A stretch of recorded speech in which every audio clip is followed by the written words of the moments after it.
Press conference, 11th annual Geico 400. Join us up on the podium right now. Certainly a man who played a big role in today's victory. That's Crew Chief Darian Grubb, Crew Chief for the number 14 Office Depot Mobile One Chevrolet at Stewart-Haas Racing. And Darian, let's talk about the ebb and flow there at the end. Obviously, a strong car throughout the afternoon, and what it was like there in the last few laps before you got across the start-finish line. It was just a really good day all the way around for us. We started out 26, so we knew we were going to be struggling for track position all day. But Tony was still able to make up a few positions those first few runs, even though the car wasn't perfect. So the picker did an awesome job getting him in and out of the pits and doing the adjustments and got the car a lot better those first two runs. I think we gained 5 positions the first run, 10 positions the second run. And after that, it was just steadily marching forward from there. And then very end, the fuel mileage was definitely, we knew, going to be an issue, but Tony's one of the best at saving fuel, so we just try to keep him updated on who we were racing, how far we were ahead, and making sure that we had enough to make it to the end. Questions now for Darian. Let's start with Joe and then go to Jenna.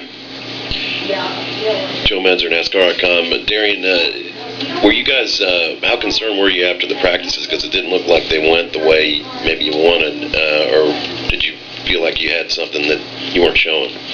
I feel like we definitely had a top 10 car at the end of practice. We definitely didn't have the fastest speed out there. We knew we were going to have a little bit to figure it out, but the guys did a good job in engineering and the sim group and come up with a few changes that hit exactly what we needed. And we started out pretty dang close, especially regarding the track conditions. It was really close to what we had the first two practices today, with it being cloudy and a little cooler. So we're actually pretty impressed with how close it was, and just a couple of adjustments. We went a little bit too far with the first adjustment on first stop, then we backed half of that back out, and we pretty much stayed around that area for the rest of the race. Let's go with Jenna, and then we'll go across here to David and then to Mike.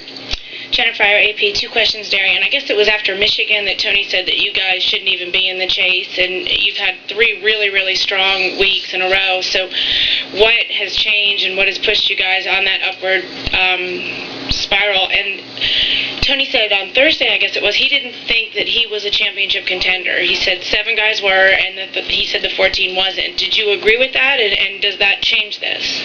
That's Tony's mindset. We all work too hard to even come in and feeling that way, and those were definitely in the heat of the battle comments that he made. We had a bad run from what we expected to have at Michigan, so we didn't feel like at that point we were contenders.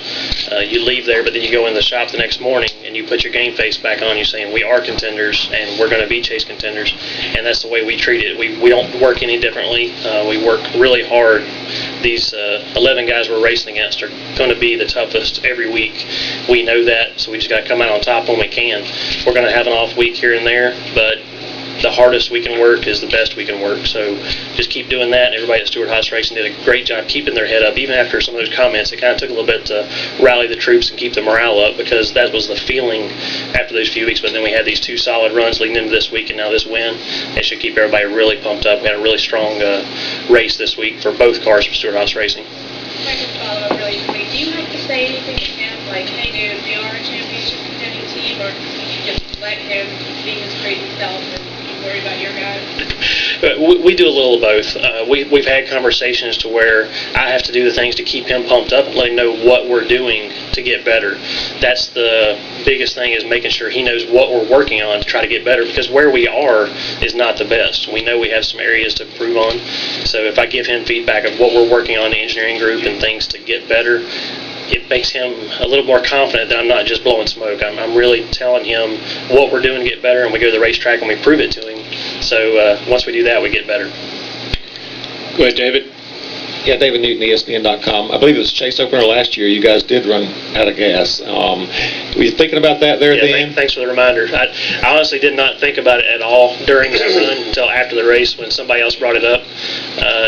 You deal with every week on its own, and we had a fast race car both times, and this time it luckily worked out in our favor.